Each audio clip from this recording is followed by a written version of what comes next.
नमस्कार दोस्तों, आपका फिर से एक बार स्वागत है आपके अपने YouTube चैनल स्टडीग्राम पे। दोस्तों, जैसा कि पिछले 2 वीडियो में हम आपको 40 क्वेश्चन करवा चुके हैं। हमारी 300 क्वेश्चन की एक सीरीज चल रही है जिसमें हम आपको 300 एनवायरनमेंट के टॉप क्वेश्चन करवाएंगे, या कह लीजिए आपको मोस्ट एक्सपेक्टेड 300 क्वेश्चन करवाएंगे, जिसे क्या होगा कि आपको ये पता लग जाएगा कि एग्जाम में आपके किस टाइप के क्वेश्चन आने वाले हैं। ठीक है, चलिए आज की क्लास के हम नेक्स्ट 20 क्वेश्चन हम डिस्कस करते हैं। पहला ही क्वेश्चन है आपके सामने, flood is cause mainly due to, बाढ़ जो है वो इनमें से किसके कारण होती है, कौन सा रीजन है कि बाढ़ आती है। फर्स्ट ऑप्शन देख लेते हैं आपका। फर्स्ट ऑप्शन है डिफोरेस्टेशन एंड ओवरग्राजिंग बाय एनिमल्स, जानवरों द्वारा वनों की कटाई और ज्यादा चराई के कारण। माइनिंग एंड रैपिड इंडस्ट्रियलाइजेशन, ज्यादा खनन और तेजी से हो रहे औद्योगिकरण के कारण। ऑप्शन सी है ग्लोबल वार्मिंग और डी है ये सभी कारण। देखिए, जो बाढ़ आ रही है, बाढ़ मेनली क्यों आ रही है? पहले तो बारिश ज्यादा होती है, बारिश ज्यादा होने से जो हमारे रिसोर्सेज हैं, वाटर रिसोर्सेज हैं, वो भर जाते हैं, और जब एक उनकी कैपेसिटी जो होती है वो उससे अगर ओवर हो जाती है, कैपेसिटी से ज्यादा पानी आ जाता है, तो क्या, तो बाढ़ आती है। ठीक है, अब इनमें ये रीजन भी है, क्योंकि डिफोरेस्टेशन होगा, ज्यादा चराई करेंगे, तो जो रिसोर्सेज है उनको सस्टेन करने में, उनको पानी सस्टेन करने में क्या होगा, दिक्कत होगा। ठीक है, ज्यादा से ज्यादा हम माइनिंग करेंगे और इंडस्ट्रियलाइजेशन, ये भी क्या है, ये भी एक रीजन है। ग्लोबल वार्मिंग भी रीजन है। तो इस क्वेश्चन का आंसर हो जाता है ऑप्शन डी, ये सारे ही रीजन है किसके, फ्लड के, ये सारे रीजन हो सकते हैं। ठीक है, चलिए नेक्स्ट क्वेश्चन देखते हैं। क्वेश्चन नंबर 2 है, in which year UN conference on human environment was held at Stockholm, किस वर्ष स्टॉकहोम में मानव पर्यावरण पर संयुक्त राष्ट्र सम्मेलन आयोजित किया गया था? आपके ऑप्शन है 1962, 1972, 1982 या 1992। बताइए, स्टॉकहोम में UN conference on human environment कब करी गई थी? जो इसका राइट आंसर है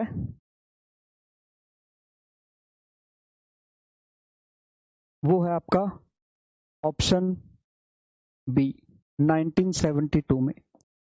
1972 में क्या हुआ था, एक सम्मेलन हुआ था। कहां पर, यूएन कॉन्फ्रेंस, ये हुई कहां पर थी, ये हुई थी स्टॉकहोम में।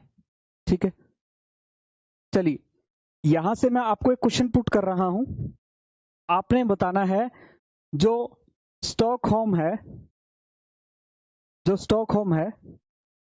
वो किस कंट्री में है। आपने बताना है ये किस देश के अंदर स्थित है। ठीक है, आपने बताना स्टॉकहोम किस देश के अंदर है। ठीक है, चलिए नेक्स्ट क्वेश्चन देखते हैं। अगला क्वेश्चन है, लोगों को इसके बारे में जागरूक होना चाहिए, इसके खतरों के बारे में जागरूक होना चाहिए। आपके ऑप्शन है population explosion, deforestation and ozone layer depletion, industrialisation and global warming. Option D है ऑल ऑफ द अबव। देखिए, हमें अगर अपने आने वाली पीढ़ी को, जैसे मैं पहले भी आपको बोल चुका हूं, अगर हमें एक अच्छा एनवायरनमेंट हमें दे के जाना है अपने आने वाली पीढ़ियों को, तो हमें ये सारी चीजों पे हमें ध्यान रखना पड़ेगा। जैसे पॉपुलेशन बहुत ज्यादा बढ़ रही है, हमें इस पे भी, ये भी एक डेंजर है, ये भी एक खतरा है हमारे लिए। ठीक है, इसको भी हमें देखना होगा। डिफोरेस्टेशन बहुत ज्यादा हो रही है, हम उपभोग बहुत ज्यादा कर रहे हैं, बहुत ज्यादा उपभोग कर रहे हैं, तो हमें क्या करना पड़ेगा, हमें ज्यादा से ज्यादा पेड़ लगाने पड़ेंगे। ठीक है, ताकि क्या हो, ग्रीनरी बढ़े, ऑक्सीजन बढ़े। ठीक है, बारिश ज्यादा हो। ओजोन लेयर डिप्लेशन, देखिए जितने भी हम कूलेंट यूज करते हैं, जो भी हम कूलेंट यूज करते हैं वो क्या करते हैं, वो ओजोन लेयर के डिप्लेशन को बढ़ाते हैं, ठीक है, उस ओजोन लेयर की परत में वो कमी करते हैं। तो जितने हम कूलेंट है वो हम कम से कम यूज करें।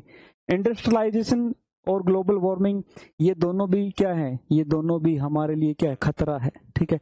तो इस क्वेश्चन का आंसर हो जाएगा आपका ऑप्शन डी, ठीक है, ऑप्शन डी इसका आंसर हो जाएगा। चलिए नेक्स्ट क्वेश्चन देखते हैं। नेक्स्ट क्वेश्चन है drought occurs when rainfall is less than, सूखा कब होता है, कितनी कम वर्षा पे सूखा होता है। आपने बताना है कि हम कब सूखा कहेंगे, जब बारिश की कितनी कम मात्रा कम हुई हो, जब बारिश जो गिरी है वो कितनी कम हो कि हम उसको क्या कहें, हम उसको सूखा कहें। वो मिनिमम क्या अमाउंट है जो पर ईयर रेनफॉल होती है, उसका कितने % कम हो कि हम उसको सूखा कहें। ऑप्शन आपके 25 से 35 ऑफ रेनफॉल, 25 से 50 ऑफ रेनफॉल, 35 से 45 ऑफ रेनफॉल, या 35 से 50 ऑफ रेनफॉल। देखिए जब सूखा पड़ता है ना, हम इनिशियली बोलते हैं कि सूखा पड़ा है, जो सूखा पड़ता है तब जो एवरेज रेनफॉल होता है, अगर उसका 25 से 35% तक कम रेनफॉल होती है, तब उस सिचुएशन को हम बोलते हैं कि सूखा पड़ा है, ठीक है।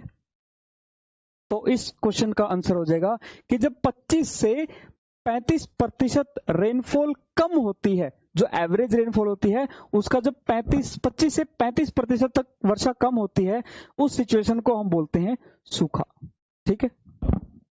वहां से सूखा स्टार्ट हो जाता है। अगर इससे और कम होती है बारिश तो क्या, तो भयंकर सूखे की तरफ हम चले जाते हैं, ठीक है। चलिए नेक्स्ट क्वेश्चन देखते हैं। नेक्स्ट क्वेश्चन आपका famine occurs when the rainfall is below, अकाल कब पड़ता। देखिए पहले सूखा और अब अकाल, ये दोनों लगभग ही एक, मतलब ये दोनों क्वेश्चन आप बोल सकते हो कि सिमिलर से क्वेश्चन है, ठीक है। तो इसके जो आंसर है वो भी सिमिलर सा ही होगा। दोनों क्वेश्चन क्या है, सिमिलर से ही है, बस थोड़ी सी लैंग्वेज चेंज करी गई है, थोड़ी सी लैंग्वेज चेंज करी गई है, ठीक है। वहां सूखा बोला गया, ड्रॉट बोला गया है, यहाँ फेमिन बोला गया है, ठीक है। जब आपकी बारिश 30% से कम है, जब आपकी बारिश 30% से कम है तो उसको हम क्या कहेंगे, उसको हम अकाल बोलेंगे, ठीक है। चलिए नेक्स्ट क्वेश्चन देखते हैं। उस पेड़ का नाम बताइए जिसका उपयोग अत्यधिक वाष्पोत्सर्जन के कारण पानी के स्तर को कम करने के लिए किया जाता है।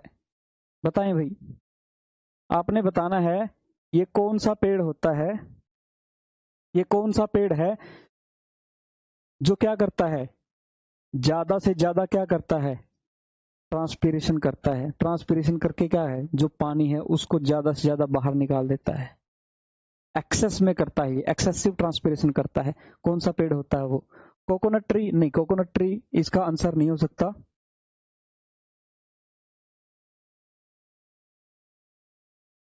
कोकोनट ट्री इसका आंसर नहीं हो सकता, क्योंकि कोकोनट ट्री तो क्या है, वो पानी को सस्टेन करके रखता है। मैंगो ट्री भी नहीं इसका आंसर हो सकता। तो इसका राइट आंसर है वो है यूकेलिप्टस ट्री। इसका जो राइट आंसर है वो है यूकेलिप्टस ट्री, या आप बोल लीजिए सफेदा, यूकेलिप्टस ट्री। इसको हम क्या बोलते हैं, इसको हम सफेदा भी बोलते हैं भाई, ठीक है। ये क्या है, ये सफेदे का पेड़ है, सफेदा, ठीक है। सफेदा क्या करता है, मिट्टी को भी बंजर बनाता है और पानी को भी क्या करता है, ज्यादा से ज्यादा ट्रांसपिरेट करता है, ठीक है। चलिए नेक्स्ट क्वेश्चन देखते हैं। Life originated on the surface of earth dash million year ago. आपने बताना है कि कितने मिलियन साल पहले धरती पर जीवन की उत्पत्ति हुई थी। कितने साल पहले, कितने मिलियन साल पहले हमारा जीवन धरती के ऊपर आरंभ हुआ था। आपके ऑप्शन है 1500 मिलियन साल पहले, 2500 मिलियन साल पहले, 3500 मिलियन साल पहले, या 4500 मिलियन साल पहले। बताइए क्या आंसर होगा इसका। हमारे धरती के ऊपर जो हमारे जीवन की शुरुआत हुई थी वो हुई थी लगभग 4500 मिलियन साल पहले। ठीक है, ठीक है भाई। चलिए, ये बिल्कुल स्टैटिक से क्वेश्चन है, इसके आंसर कभी चेंज नहीं होंगे। ठीक है, ये आपको as it is as a static form में आपको ये याद रखने, सिर्फ याद रखने, कोई लॉजिक नहीं है इनमें। ठीक है, चलिए नेक्स्ट क्वेश्चन देखते हैं। नेक्स्ट क्वेश्चन है, dam is situated in region of high seismicity. उच्च, ये बांध है जो उच्च भूकंप के क्षेत्र में है। ये वो बांध है जहां पर भूकंप ज्यादा आते हैं। आपने बताना है कौन सा बांध है। सरदार सरोवर डैम है, नागार्जुन सागर डैम है, भाखड़ा नंगल डैम है, या टिहरी डैम है? बताएं भाई।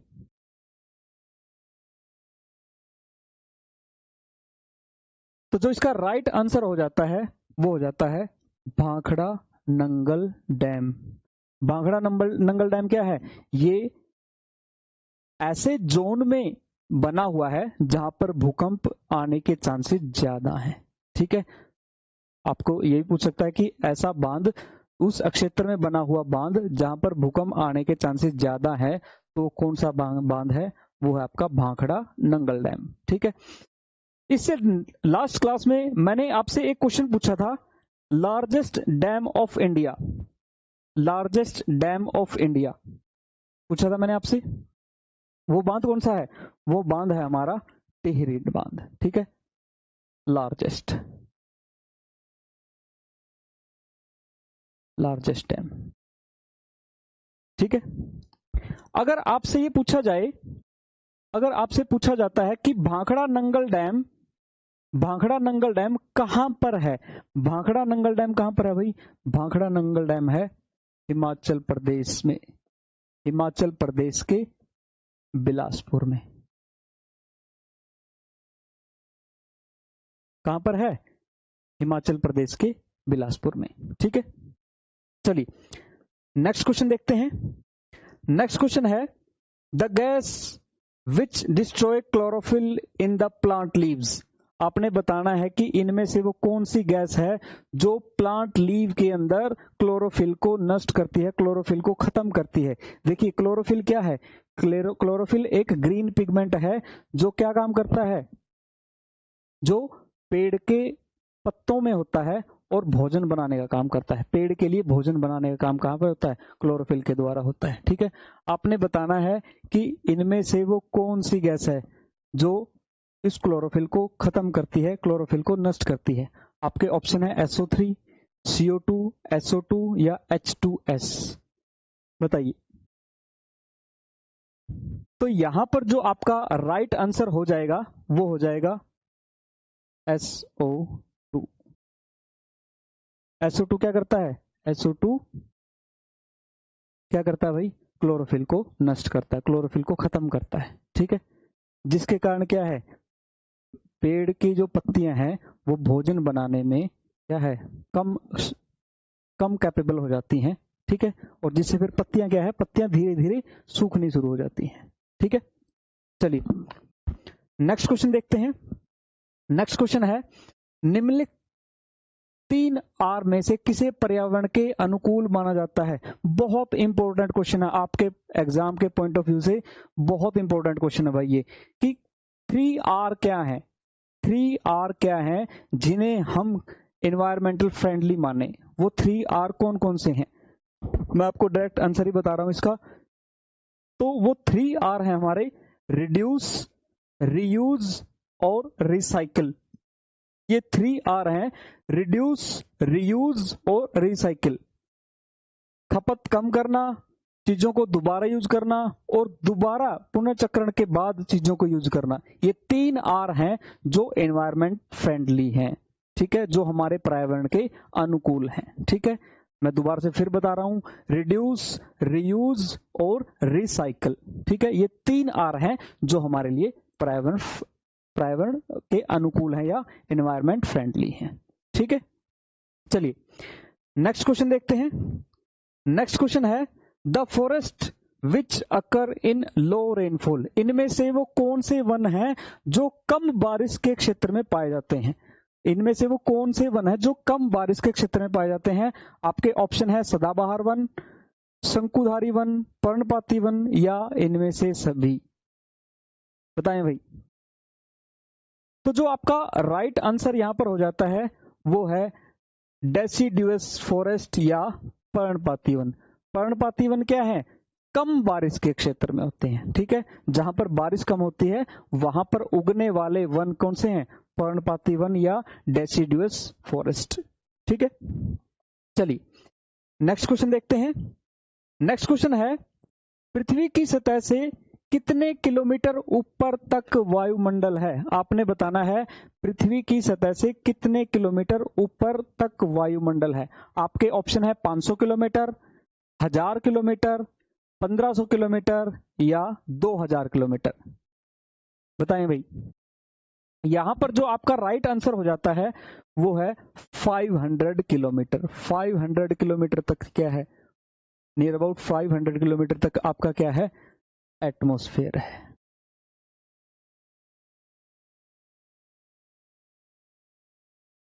एटमॉस्फेयर है, ठीक है। ठीक है भाई। चलिए नेक्स्ट क्वेश्चन देखते हैं। नेक्स्ट क्वेश्चन है, the amount of carbon dioxide in the air that we exhale is about. जो हम सांस छोड़ते हैं ना, जब हम सांस छोड़ते हैं तो कितनी कार्बन डाइऑक्साइड कितनी होती है? आपने बताना। जब हम सांस छोड़ते हैं तो उसमें कार्बन डाइऑक्साइड की मात्रा कितनी होती है? 4%, 8%, 12% या 16%? बताएं भाई। कार्बन डाइऑक्साइड कितना छोड़ते हैं? जब हम एक्सहेल करते हैं, जब सांस छोड़ते हैं, तब उस छोड़े गए श्वास में कितने % कार्बन डाइऑक्साइड होती है? तो जो आपका राइट आंसर है वो हो जाएगा यहां पर 4%। जब हम सांस छोड़ते हैं तो उसके अंदर 4% क्या होती है? उसके अंदर 4% होती है कार्बन डाइऑक्साइड। अगर उसमें बोला जाए कि हम जो इनहेल करते हैं एयर को और एक्सहेल करते हैं, जब हम सांस छोड़ते हैं तब उसमें ऑक्सीजन कितना होता है भाई? O2 की मात्रा कितनी होती है? बताइए। O2 की मात्रा कितनी होती है उसमें? जब हम ऑक्सीजन को छोड़ते हैं तब O2 की मात्रा होती है 17%। जितना हम सांस ले रहे हैं और छोड़ रहे हैं, जब हम छोड़ते हैं तो उसमें 17% तो हम ऑक्सीजन को ही वापस छोड़ रहे होते हैं, ठीक है। और मेन कंपोनेंट क्या है? वो मेन कंपोनेंट कौन सा है जो हम वापस छोड़ते हैं? वो है आपका नाइट्रोजन। लगभग कितना? 78%, ठीक है। लगभग 78% हम क्या छोड़ते हैं? नाइट्रोजन छोड़ते हैं, ठीक है। चलिए नेक्स्ट क्वेश्चन देखते हैं। नेक्स्ट क्वेश्चन है, हरित क्रांति शब्द किसके द्वारा गढ़ा गया था? ये क्वेश्चन बिल्कुल ध्यान से देखना है, फिर इसका आंसर करना है। पहले क्वेश्चन ध्यान से पढ़ना है भाई। क्वेश्चन में पूछा क्या गया है? बोला गया था term green revolution was coined by. ये नहीं पूछा गया कि किसके द्वारा शुरू किया गया था, ये नहीं पूछा गया आपसे। आपसे पूछा गया है कि हरित क्रांति जो शब्द है, जो ग्रीन रेवोल्यूशन जो वर्ड है, वो किसके द्वारा दिया गया था? जो ये शब्द है ग्रीन रेवोल्यूशन, ये किसके द्वारा दिया गया था? आपके ऑप्शन है इसमें MS Swaminathan, Charles Elton, William God या E ऑडम। बताएं भाई।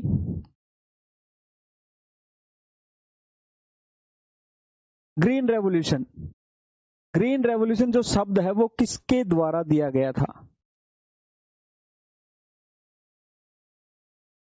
जो ग्रीन रेवोल्यूशन शब्द है वो आपका दिया गया था विलियम गॉड के द्वारा।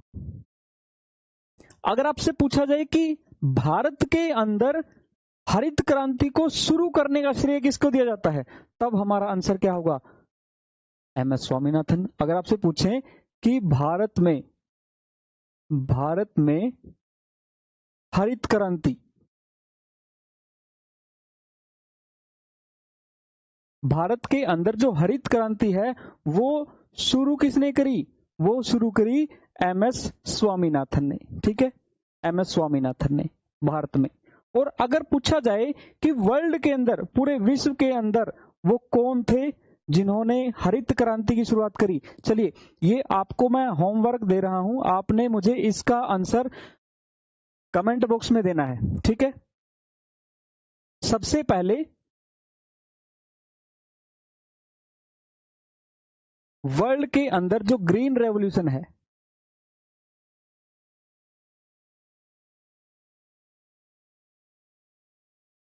जो ग्रीन रेवोल्यूशन है वो किसके द्वारा स्टार्ट किया गया, आपने बताना है। अगर पूछा जाए विश्व में ग्रीन रेवोल्यूशन की शुरुआत करने का श्रेय किसे दिया जाता है, ठीक है, आपने मुझे कमेंट बॉक्स में बताना है। चलिए नेक्स्ट क्वेश्चन है, ए रिन्यूएबल एग्जॉस्टिबल नेचुरल सोर्स, एक ऐसा प्राकृतिक संसाधन जो समाप्त हो सकता है, समाप्त हो सकता है और रिन्यूएबल भी है। आपने बताना है कि वो ऐसा कौन सा प्राकृतिक संसाधन है जो क्या है, एग्जॉस्टिबल है, जो खत्म भी हो सकता है और रिन्यूएबल भी है। ठीक है, आपके ऑप्शन है फॉरेस्ट, कोल, पेट्रोलियम या माइंस, बताइए।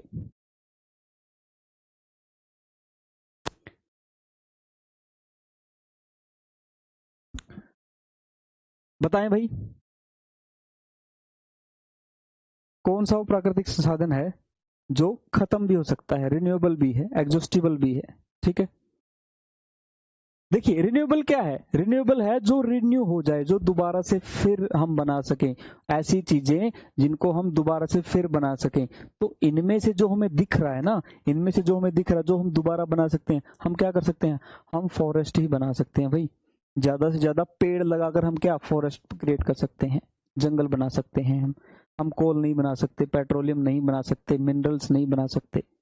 हम इनमें से केवल क्या बना सकते हैं, हम फॉरेस्ट बना सकते हैं, वो भी कैसे, ज्यादा से ज्यादा पेड़ लगाकर। ठीक है, चलिए नेक्स्ट क्वेश्चन देखते हैं।